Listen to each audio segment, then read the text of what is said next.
War in a Babylon. War in a Babylon. War, war, war, war. War in a Babylon. War, war, war, war. War in a Babylon. War in a Babylon. Moral. War in a Babylon. Moral. Babylon. War.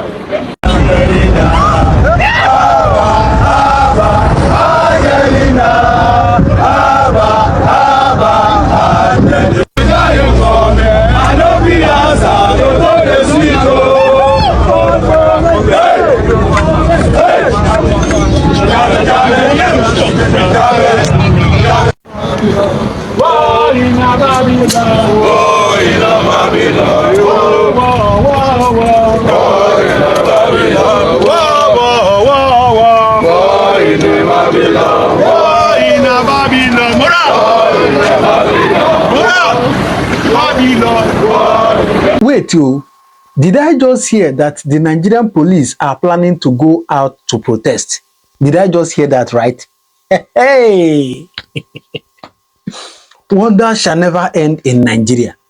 The Nigerian police they are using to stop people that are protesting over the high cost of living in Nigeria are now preparing to go and protest. And do you know why? According to news. Because of their salary. They are now complaining that their salary is too poor. Therefore, they want to come out to protest. See, there is nothing we shall not hear in Nigeria.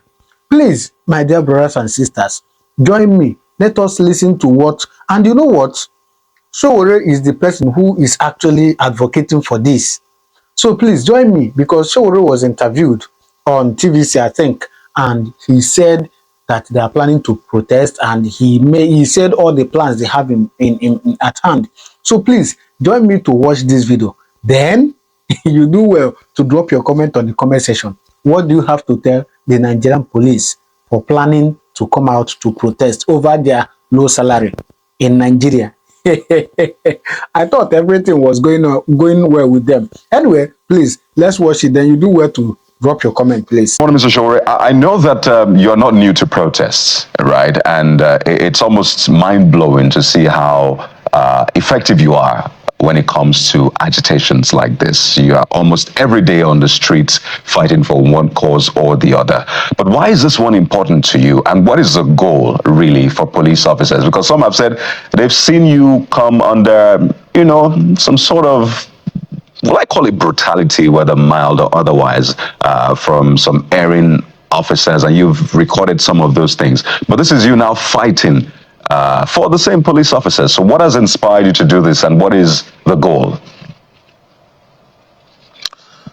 Well, I think this happened in 2023 or thereabout. I was actually accosted by a police officer, and I was trying to record the transaction or the encounter. And when he realized I was the one, he said I should park, and he wanted to discuss something briefly with me. I thought he was going to ask for a bribe, and he said, look, I'm going to retire in a few weeks, and my retirement take-home pay will not be more than 2 million naira. And this guy was, I think, a senior police inspector, and I was blown away. How is that possible? You work for 35 years, and all you take home. I think he was even saying it was 1.6 million naira. That's his gratuity, and that following that, he would probably have another take home of about 35,000 naira monthly pension. And I was just shocked by that. And I asked him more about that, did some research. So I've been talking about this since 2023. And for me, I don't need to prove anymore that I'm against police brutality or police corruption. But I also understand very well that without the police in our society, we probably can't even step out of the house. As much as we don't like the Nigerian police or police anywhere, we must understand that they are part of society. They are workers. They are part of us. Their families are families. They go to the same school, go to the same market. And the biggest argument against fighting for police is because the police is a terrible institution in Nigeria. Nobody has ever disagreed with that. But the flip side of it is that the police is also a reflection of who we are. They're a reflection of how they get paid, how they get treated. And it is time to look at the other side of it, which is to also start to think about how to treat the police force better than we've ever treated them. And I think it starts from remuneration. It starts from how the system look after them. What is so interesting about this is that it is those that are being protected by the police that are silent about their plight the most. You look at the celebrities, politicians, all of us in 2020 came together and fought against police brutality. We fought against every policeman in this country.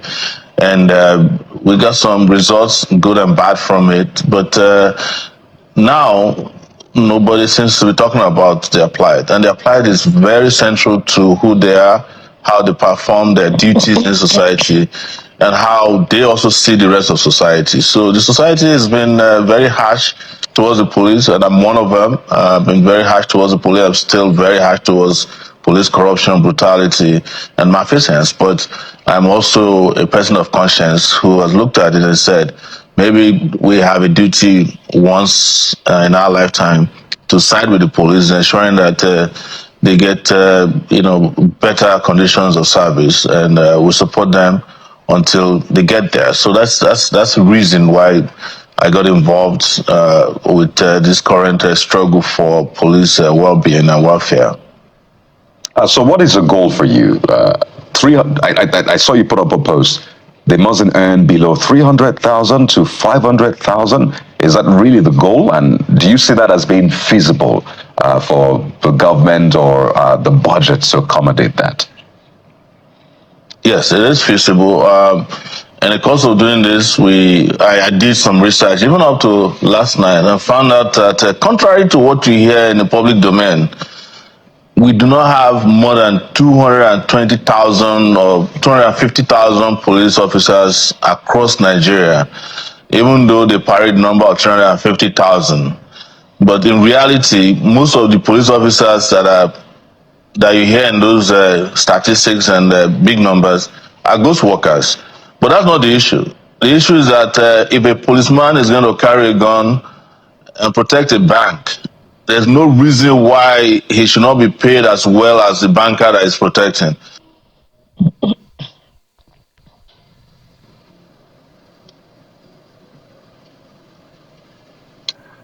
All right.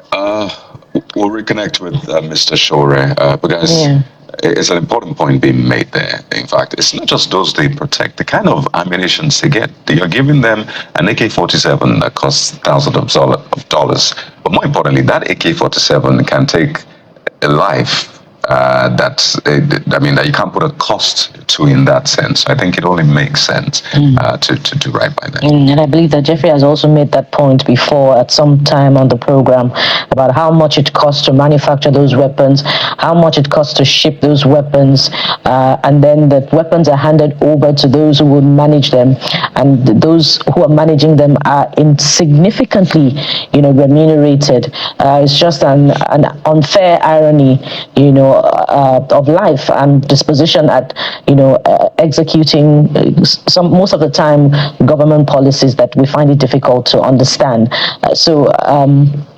The advocacy, of course, continues about how to improve the remuneration of men of our security forces, and the administration has been proposing, of course, increased salary remuneration, especially under this administration. So this conversation is a reminder about the state, about those negotiations, how far so far has the leadership of the force gone, and perhaps we could also talk about the Police Service Commission, which is charged with these matters.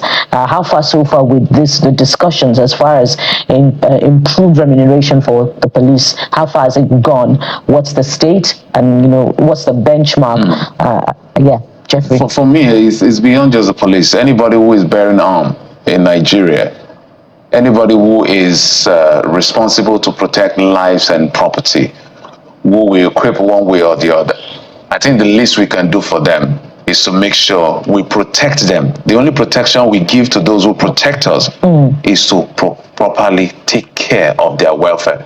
Mr. Shore, you were making a point before the network issues. Please go ahead. Yes, my point is that you can't have, like you've stated, you can't have people protecting you left unprotected. Otherwise, you have no protection. And what we have seen in all of this is that when you do a comparative analysis of countries where policing is great, it has something to it that we are missing. That is how the policemen are taken care of. When I did my master's degree in the US, one of the studies that we undertook was to look at New York Police departments called the NYPD. And they had equipment, helicopters, but they discovered that their policemen weren't doing well. Then one day, a police officer who was recruited to take over as the commissioner of police in that state came and asked the policeman to stand in front of him and ask him, "What do you need?"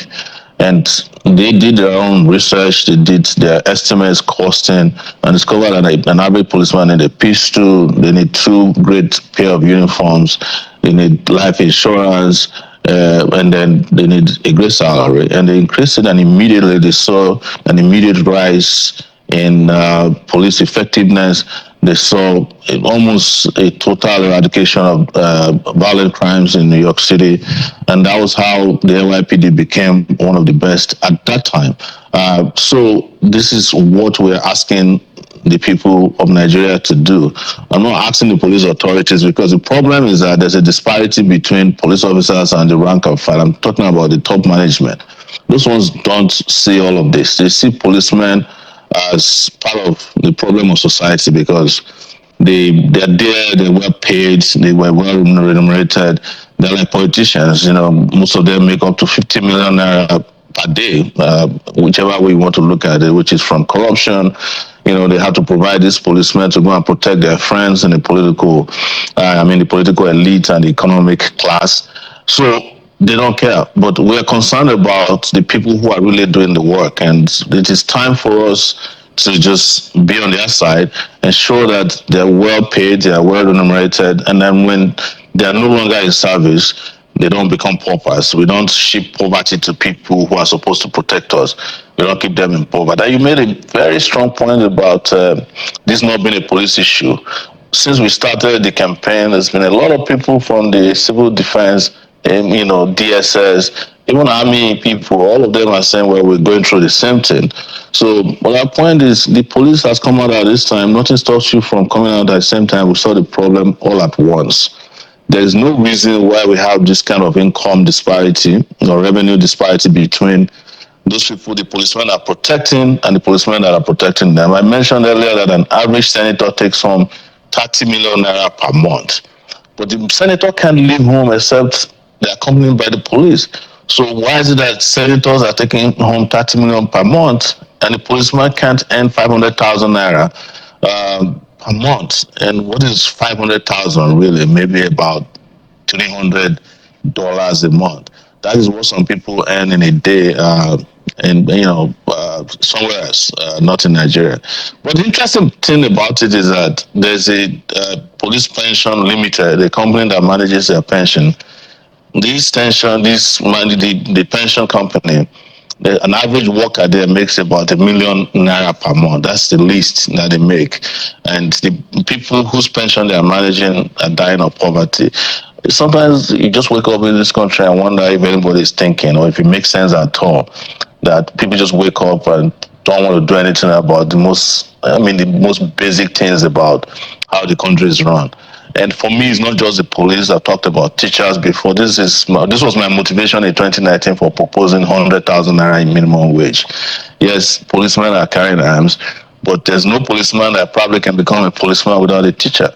So it applies to all workers that we must radically look at how much our workers get paid. Otherwise, we'll wake up one day and discover that we have no policemen protecting us, and that would be doomsday. Yeah, a very fair point, Mr. Shiwere.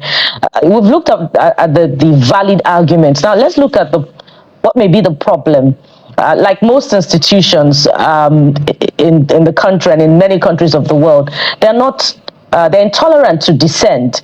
And in fact, your medium has reported in the past that the police sacked 6 officers for participating in a strike demanding fairer remuneration. And in fact, on your X handle, you're reporting that there have been arrests of about 3 inspectors from an unspecified division in Lagos State for participating or for planning to participate in this protest. So what's going to be different this time around about this protest? In spite of the obvious danger of losing their jobs, are these officers, ready for the consequences?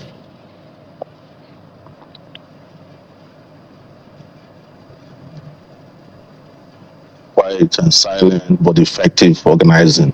And yes, they've arrested some policemen who mostly are group administrators of WhatsApp groups that are discussing these issues. And we're working to get them released. But the most important thing is that they are all determined to get these problems resolved. And if it's not resolved, they are also very determined to act. The mistake the police authorities are making at the highest levels is that they think this is for retired officers. No, the people that are actually agitating the most, the people who are ready to act and down tools if necessary on July 21st, followed by another group planning for August 1st, by the way.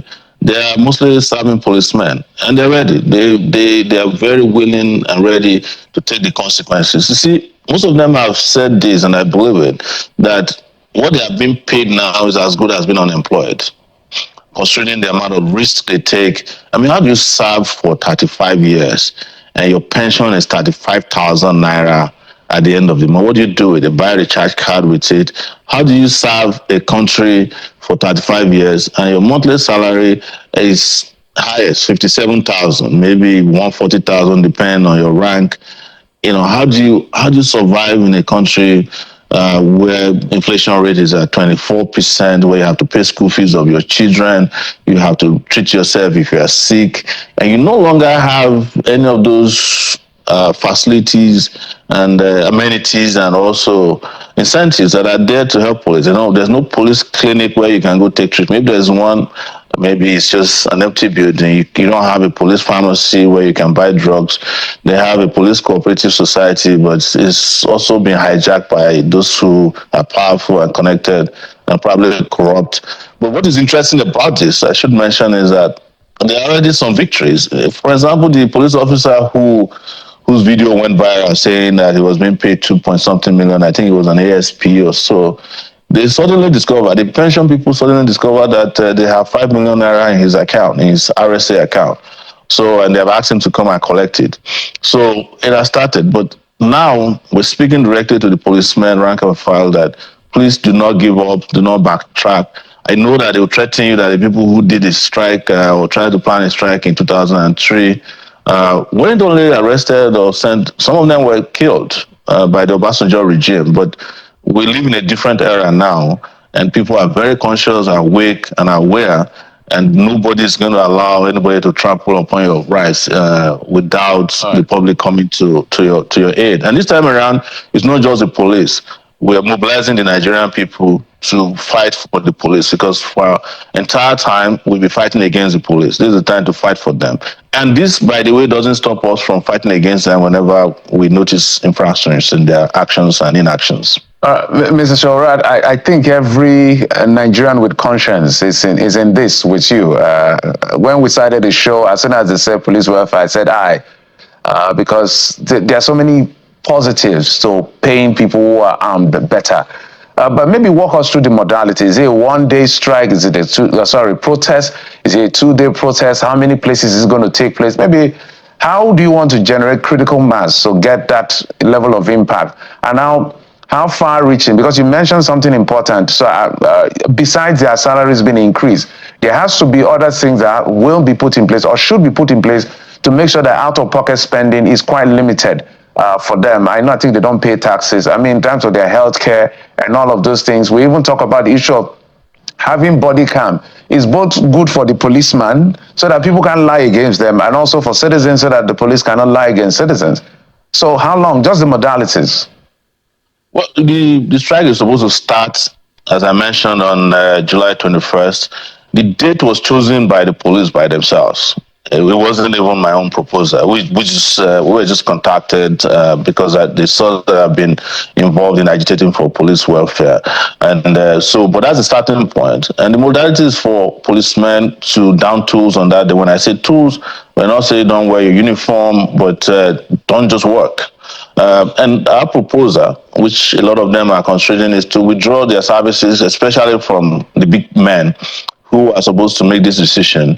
If the IG of police finds out on July 21st that he wants to go to work and there are no policemen to drive him or carry gun and follow him, he will think twice. He will know that these people are serious. If they go to police station, they find you there and you say you want to report something and you say we're not working today until they address our issues, they'll think twice. And for those who may not be able to participate, ask your family to participate. The retirees are expected to go to the state commands across the country and take over the place in sit-ins peacefully. Don't molest anybody.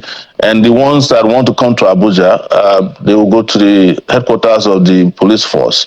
And we expect all policemen, and those of you who are, not to act in ways that would in any way sabotage, frustrate, or thwart this, because this is about you. If you do it, you're acting against your own interests, and this is something that we expect all policemen to cooperate with and act in support of this struggle. The struggle is not just for you.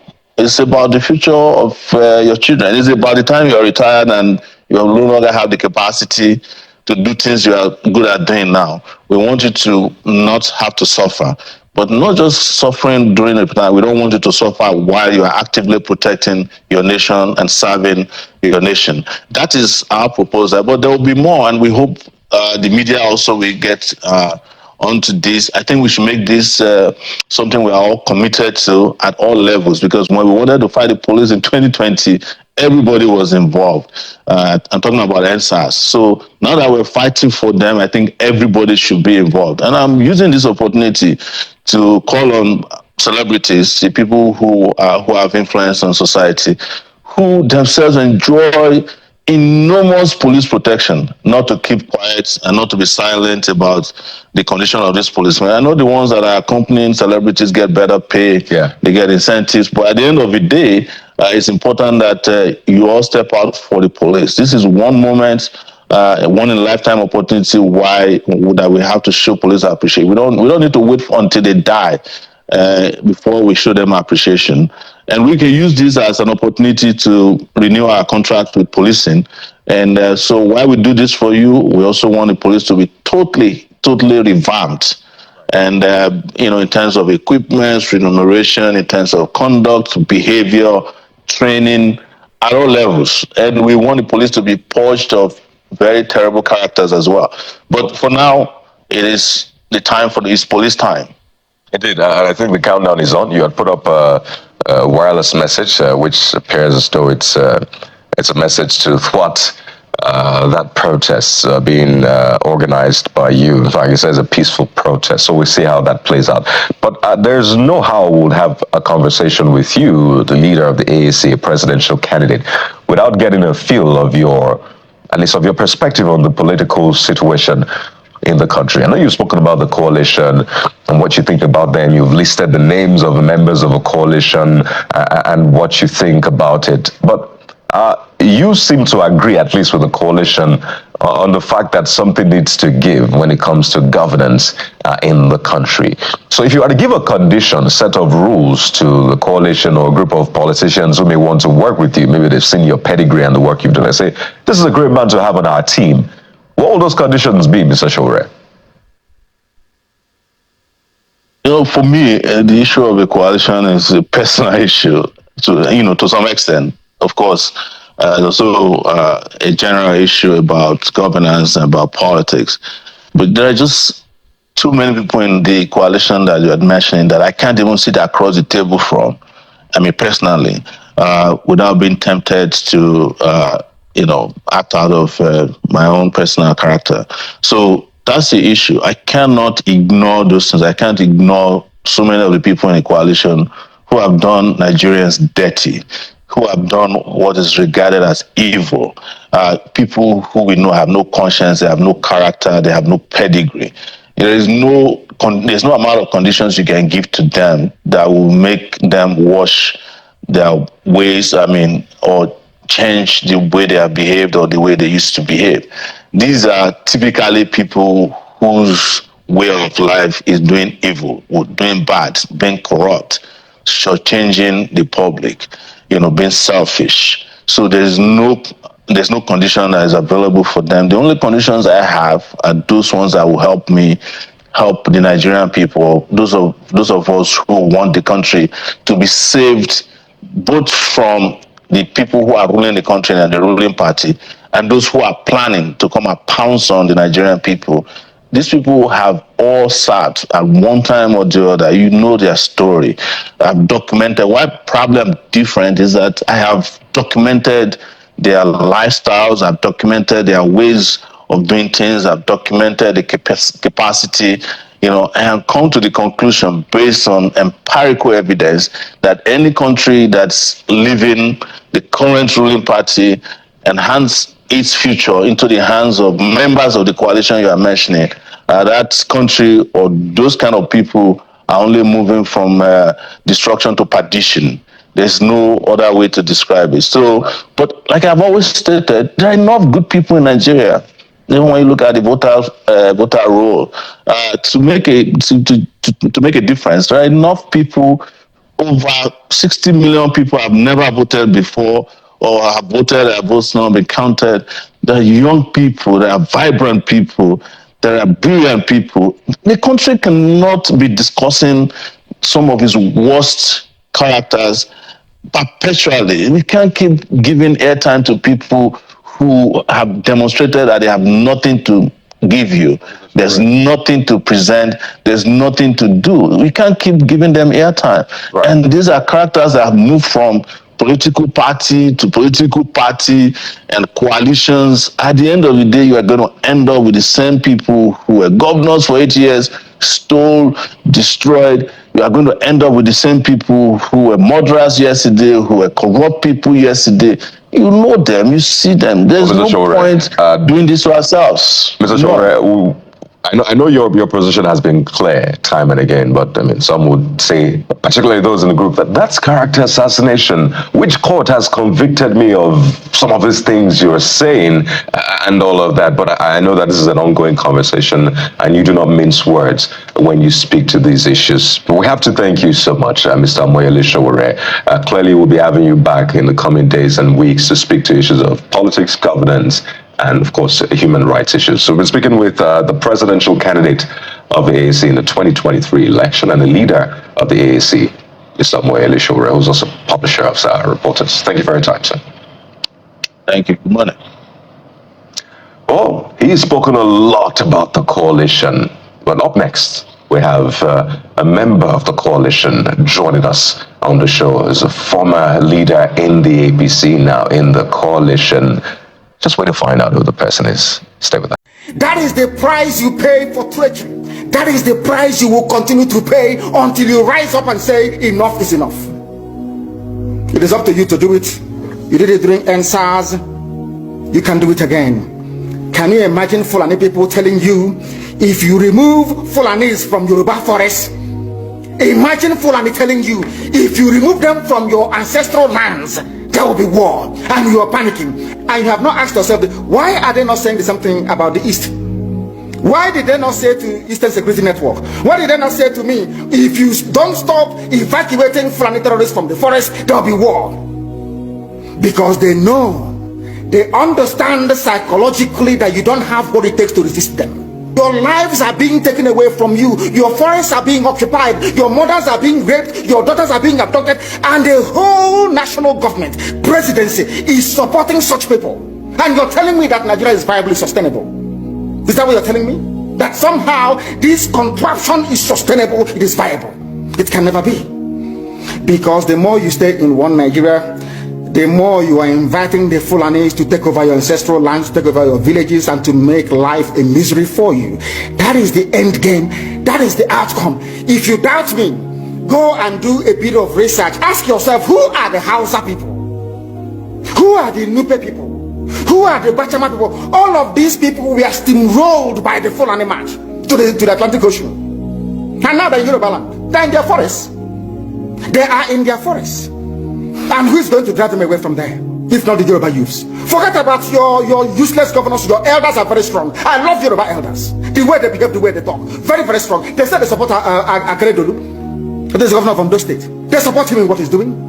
People must come out to say that enough is enough. When you travel to the north, do you live in the forest in the north? The Igbo people in Sabongeri in Kanu, are they living of course it's Hausa land, are they living in the forest? They came to the town, they work very hard, they build houses, they build mansions, they develop the entire place. Is that not what they do? What are Fulani people doing in our forest? Nobody can answer that question. They say that they're pastoralists. World aspiring to be a member of the UN Security Council, where you move cattle from place to place. Are you people well at all? You so-called Nigerians, are you normal in the brain? I'm asking you a simple question. Show me a country that aspires to be in the 21st century, moving cattle from place to place. Tell me they're grazing. Which country is that? Please tell me. These are people that have prepared for you to sell you down the drain. By the time the Fulanis are done with you, believe you me, if you don't rise up now to fight for your freedom, by the time Fulanis are done with you, you'll be more useless than a Hausa peasant doing Babiala somewhere in Zaria. I went to America and I told World Igbo Congress that this war you are avoiding is going to come to your villages. They said, no, it's not going to happen. What is happening today? When Yoruba was supporting the dead idiot called Buhari, did I not warn them that this evil you're supporting will consume you? They never listened. They never wanted to listen. IPOB is a terrorist group. You're trying to divide Nigeria. But Mietiana is not. People that you are calling bandits, have you heard anybody come out to say, please Buhari, since presidency is there defending terrorists in the forest, why don't you proscribe them? No, you cannot proscribe a Fulani group. Never. Now our people must understand this very clearly, especially my Yoruba brothers and sisters. It is about time you stop supporting evil. That evil is in Asorok. That evil is a gang of reprobates calling themselves presidency. The more you keep on supporting evil in the zoo, the more your land will be taken from you. The more your daughters will be raped and abducted, the more your sons will be slaughtered in cold blood. And under one Nigeria, there is nothing you can do about it. Absolutely nothing. Because one idiot that they groomed will rise up and say to you, oh no, it's one Nigeria, there is crime everywhere. Haven't you heard about Zamfara? Haven't you heard about Katsina? There is crime everywhere. That is not the case. The crimes you have in the north, the insecurity you have in the north is as a direct consequence of their own action. We must rise up and say that enough is enough, that there must be no criminality. Once you allow criminality to come in, then you have failed woefully. Continue, I would like to commiserate with about 200 families in the past few months in Edo State that have had their mothers slaughtered in the farms, have their fathers and children slaughtered in the farms, and those who have suffered kidnapping, as happened recently in Nauchi, around the Gbera camp, not far from the military checkpoints, where 4 people were kidnapped from their own streets at Gbera camp in Nauchi. You can confirm this from the security forces, only very recently. We have videos, and I have a lot on my phone now, of farmers who have been slaughtered in their farms. There's a camp in Ovia here. It's just a farm settlement. It's a camp. The people were sleeping at night, and then herdsmen or terrorists, we shouldn't actually be using the word herdsmen. Terrorists went to those camps, slaughtered them in the night. We have about 7 dead bodies lying there. And I'm telling you things that have happened within the last 1 month. Now, burnt down some part of their houses. We have video there of Fulani herdsmen and terrorists entering into farms and uprooting cassava that people have planted and are waiting to harvest for this season and feeding them to their cows, and then those who dare to challenge them have been slaughtered. So for the 200 families in Edo State that have been slaughtered in the past 3 months, we commiserate with you. Now we know that we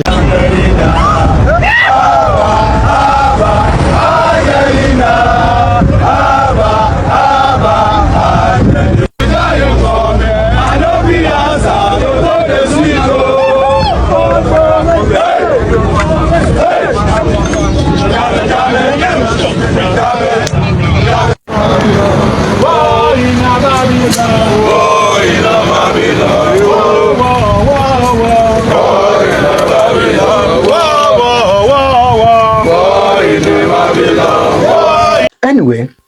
do you think? That is just quite funny. Do well to drop your comment on the comment section, all right? We'll discuss there. Thank you very much. I'll see you in my next video. Thank you and God bless you.